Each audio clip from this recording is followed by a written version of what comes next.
la terapia de alto flujo, tenemos que definirla como un soporte respiratorio no invasivo. Y aquí damos respuesta a la primera pregunta que hacía al comienzo. Hola a todos y bienvenidos a Respiroterapia. Mi nombre es Anderson Acevedo, soy terapeuta respiratorio y este es un espacio dedicado a explorar el mundo de la salud cardiorrespiratoria.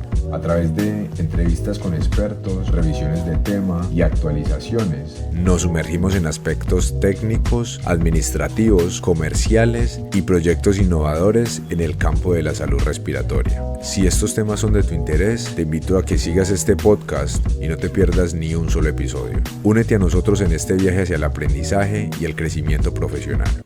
Sin nada más que decir, comencemos. Entonces nos vamos a responder estas preguntas y es algo de lo que pues hablábamos precisamente, Anderson, en términos de si la terapia de alto flujo constituye un soporte respiratorio. Ese es un punto que nos va a quedar totalmente claro en el transcurso de esta conversación. El día de hoy, ¿cuáles son esas aplicaciones clínicas para la implementación de la terapia de alto flujo? Es un punto clave también determinar qué pacientes realmente son los que van a beneficiar. Y un punto clave va de la mano del protocolo de administración de la terapia, cuál es el flujo de programación inicial. Es un punto clave también que se debe tener en cuenta porque pues, y lo vamos a ver más adelante, puede existir o existía tiempo atrás muchas dudas con respecto a cuál es el flujo que se inicia, entonces De acuerdo. una forma, y eso es un punto clave. Listo, perfecto. Entonces, como veníamos hablando, es importante determinar qué es la terapia de alto flujo. Ya pues muchos lo sabemos, de pronto para otros puede ser pues una terapia nueva o estar incursionando quizás en la aplicación de esta terapia. Entonces, cuando hablamos de qué es la terapia de alto flujo, tenemos que definirla como un soporte respiratorio no invasivo. Y aquí damos respuesta a la primera pregunta que hacía al comienzo. Si la terapia de alto flujo es un soporte respiratorio no invasivo, pues la respuesta es sí. Y esto pues va de la mano precisamente de otros beneficios que tiene el poder administrar la terapia de alto flujo. Como uno de ellos es que se van a dar la administración de las concentraciones de oxígeno totalmente precisas. Y esto se da gracias a que pues hay una independencia, por decirlo así, entre el flujo programado y la concentración de oxígeno. Entonces, cuando administramos la terapia de alto flujo, se está dando una concentración de oxígeno totalmente precisa y controlada por parte del clínico, el terapeuta, el personal que está al cuidado del paciente, pues el especialista, el intensivista, el médico.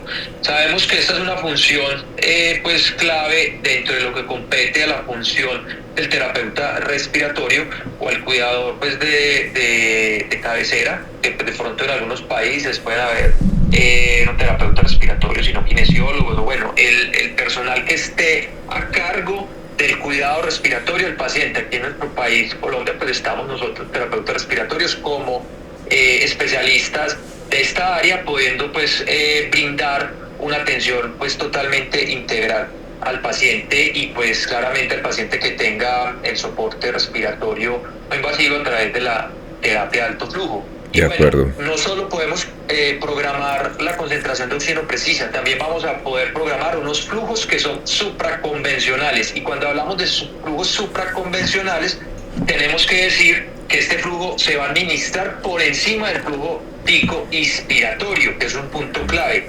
Por eso, pues gracias a este principio y a este punto que es determinante, podemos subsidiar el esfuerzo respiratorio y pues generar una mejor descarga diafragmática, y de esta forma es que finalmente vamos a lograr pues que el trabajo respiratorio disminuya. Entonces, un paciente cuando entra en una falla respiratoria puede tener un flujo inspiratorio, una demanda de flujo inspiratorio muy alta, que puede llegar por encima de los 30-35 litros por minuto. Lo que buscamos es, con la terapia de alto flujo, dar un flujo muy por encima de lo que el paciente está demandando para que de esta forma subsidie ese esfuerzo, esa contracción del diafragma, y de esta forma permita garantizar pues una disminución en el trabajo respiratorio. Todo esto se va a lograr, y lo vamos a ver más adelante, a través de una interfase que se reconoce como una cánula nasal, pero es una cánula nasal de alto flujo que tiene unas características particulares. Más adelante lo vamos a revisar, y se logra gracias a que se administra caliente y húmedo ese gas. Y aquí siempre menciono un ejemplo porque es muy importante que la terapia de alto flujo sea caliente y humidificada. De otra forma no se puede administrar. Esto porque, pues, y aquí va el ejemplo, es como si fuéramos por una autopista a 120, 140 kilómetros por hora y sacáramos la cabeza por la ventanilla. Pues cuando sucede eso, pues no vamos a tolerar más de unos 5 minutos, por decir algo, ese aire que estamos recibiendo totalmente seco. Eso Claro. mismo podría suceder con la terapia de alto flujo, en donde pues claramente pues si no hay humedad y calefacción adecuada no se puede administrar porque el paciente no lo toleraría. Por Entonces un punto supuesto. clave allí.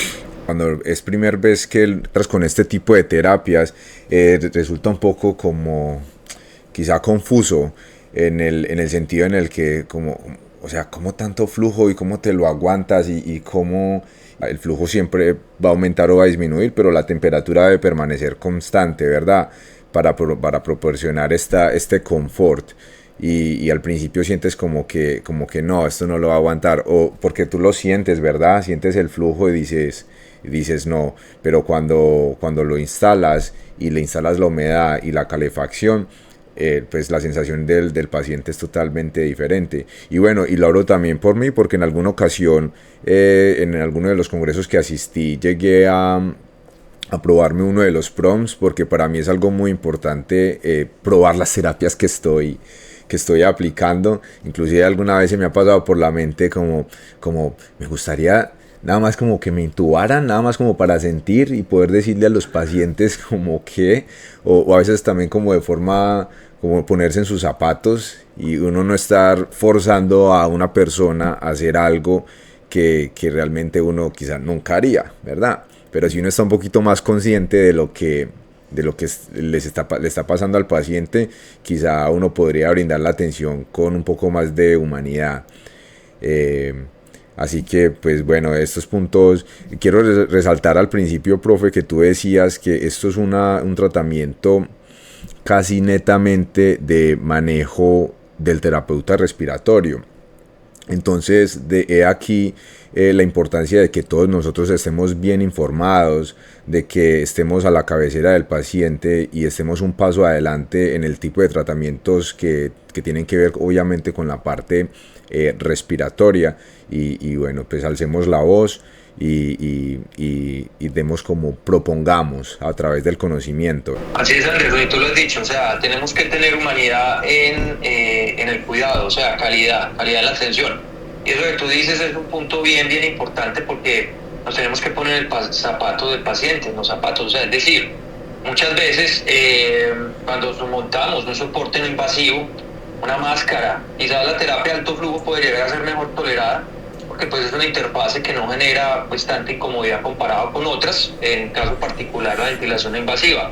No se trata de llegar, ajustar, apretar, bueno, tolérelo como sea, como pues caiga, porque eso es lo que le va a servir. Pues el paciente va a tener un choque real y pues lo que buscamos allí es tener pues que el paciente lo tolere y que sea exitoso. Entonces, pues el resultado final es buscar la mejor condición del paciente, pues pongámonos en los zapatos del paciente y buscar la comodidad, el confort, tener la paciencia necesaria para pues brindarle una atención adecuada al paciente, explicándole, y eso que tú mencionas, el saber cómo podría reaccionar pues uno mismo ante una situación, o sea, es decir, pues probar la interfase, mirar, yo también lo he hecho, o sea, y también cuando he tenido la oportunidad de dirigir unos talleres, por ejemplo, de no invasiva, los participantes, bueno, colóquense la máscara, sientan la máscara, pues realmente qué es lo que van a hacer ustedes con sus pacientes, digan que no es tan chévere el que ese arnés se ajuste de una forma que pues no es pues como lo más adecuado en términos de que puede generar zonas de presión. Entonces hay que buscar siempre la comodidad y el confort del paciente. Si bien es cierto que el paciente está demandando y está necesitando de la terapia, explicarle para que pueda haber una mejor adherencia. Otro punto clave allí es que tú mencionabas que quizás al principio pensabas que no lo iba a tolerar, pero pues cuando el gas se administra de forma adecuada, caliente y húmedo, el paciente lo tolera. Y pues te digo que eso sí es clave y ya desde la experiencia tú también lo has visto, el paciente lo tolera de forma pues adecuada. Hay algunos que comienzo inicialmente, y eso lo vemos más adelante, cuando vamos a hacer pues como la guía de instalación. La temperatura quizás es como el choque que ellos sienten, ¿sí? Porque pues el flujo al principio también es un choque, pero lo vamos a ir titulando de forma gradual hasta llegar al punto tope igual la temperatura, pero esto pues, se puede hacer escalonado en los primeros minutos, no se puede dejar pues con flujos bajos todo el tiempo, ¿no? O sea, si es el inicio de la terapia, pues podemos hacerlo escalonado, como lo podemos hacer también quizás con la no invasiva, que vamos colocándola a poco y no la ajustamos inmediatamente. Entonces es un punto importante aquí para lograr una mejor adherencia por parte del paciente, ponernos en la condición del paciente y pues también entender pues que es algo que para el paciente puede ser invasivo, pues determinados procedimientos, la terapia de alto flujo en términos de inicio, porque pues es un choque ahí con el flujo y la temperatura, pero pues es algo que a la larga el paciente lo va a tolerar y más aún lo agradecerá porque pues le está soportando pues la condición respiratoria. ¿Verdad? Profe, aquí como para que sigamos con el programa, ¿cuáles son los efectos fisiológicos que trae como tal la terapia de alto flujo? ¿Cómo este alto flujo impacta en nuestras vías respiratorias y cómo es que nos ayuda a mejorar la resistencia, la oxigenación, sobre todo, que es pues como el objetivo principal de la terapia? ¿Cómo es que es este efecto fisiológico? Anderson, ese es un buen punto a revisar y pues básicamente tenemos unos principios fisiológicos que van a determinar el éxito de la terapia. Antes de ese punto, pues vamos a revisar precisamente, basados en la fisiología respiratoria, el por qué la terapia de alto flujo se constituye un soporte respiratorio no invasivo y va de la mano precisamente de esos principios fisiológicos que tú me haces preguntas, ¿sí? Entonces, pues básicamente ustedes pueden ver aquí en este diagrama que la terapia de alto flujo en función del flujo programado va a lograr unos efectos fisiológicos que van a redundar directamente en el confort del paciente. Entonces, si ustedes observan acá, lo primero que vamos a observar con la administración del flujo es que vamos a tener un aumento de la presión en la vía aérea y esto nos va a conllevar consecuentemente a un aumento del volumen expiratorio final de ciclo, en donde pues vamos a tener un reclutamiento. Ese reclutamiento va a conllevar finalmente un aumento de la presión arterial de oxígeno y esto pues va a redundar también claramente en disminución del drive respiratorio, la frecuencia respiratoria. Aquí estamos mejorando patrón respiratorio, disminuye el volumen minuto en términos de que el paciente está con un grado pues de aumento del trabajo, puede estar policmédico, en donde pues claramente eso se va a traducir en trabajo respiratorio y pues si vamos a mejorar eso, pues disminuye el trabajo respiratorio y disminuye esfuerzo respiratorio y pues finalmente el resultado va a ser pues mayor confort en el paciente y pues lo que va a conllevar la terapia de alto flujo en términos de mejorar el intercambio de gases, porque pues vamos también a tener la posibilidad de administrar la concentración de oxígeno que va a impactar directamente sobre el aumento de la presión arterial de oxígeno y pues este reclutamiento pues claramente aumenta la capacidad residual funcional y por ende pues vamos a tener pues ese impacto final en términos de mejora en los índices de oxigenación.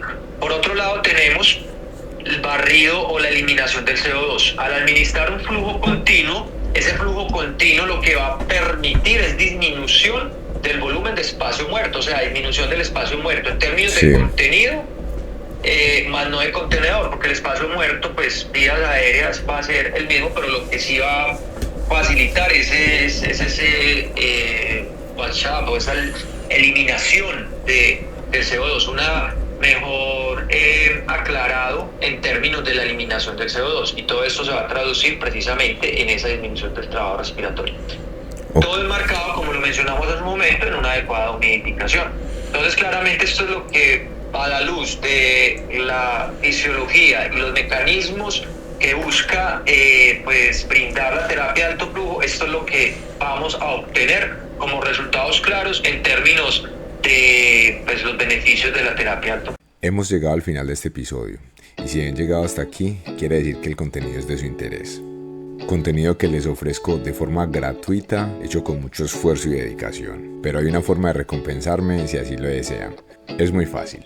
Pueden suscribirse a este canal, darle a la campanita, así YouTube les avisará cada vez que subo contenido nuevo. Denle like si el contenido les ha gustado y compártalo con sus colegas y personas que crean que este contenido sea de su interés. Si me están escuchando a través de plataformas como Spotify y Apple Podcasts, pueden dejarme 5 estrellas en la calificación, así aseguraremos que el mensaje se expanda, lleguemos a más personas y esta comunidad pueda seguir creciendo. Si este video les gustó, no olviden darle like y compartirlo con sus colegas y personas que ustedes crean que este contenido pueda ser de su interés.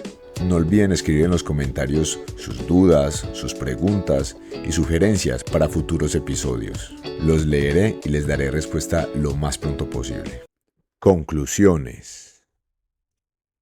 Nuevamente quisiera darle las gracias a nuestro invitado Julio Calderón por tan valiosa información que ha compartido con nosotros.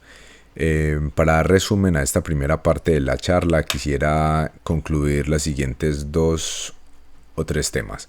El primero es que para que la terapia sea efectiva, tenemos que garantizar el confort del paciente.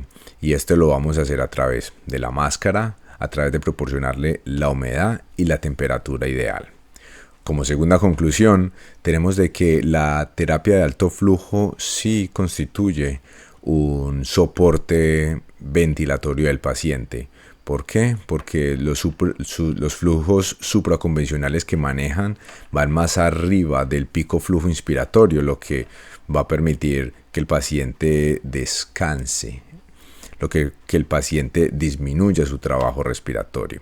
Y como tercero, si bien es cierto, la terapia de alto flujo no se instala o no se la ponemos a los pacientes hipercápnicos o con el objetivo de barrer CO2, sí es cierto que por su alto flujo vamos a hacer un lavado que nos va a garantizar, un lavado del espacio muerto anatómico que nos va a garantizar este barrido y por ende una disminución del CO2.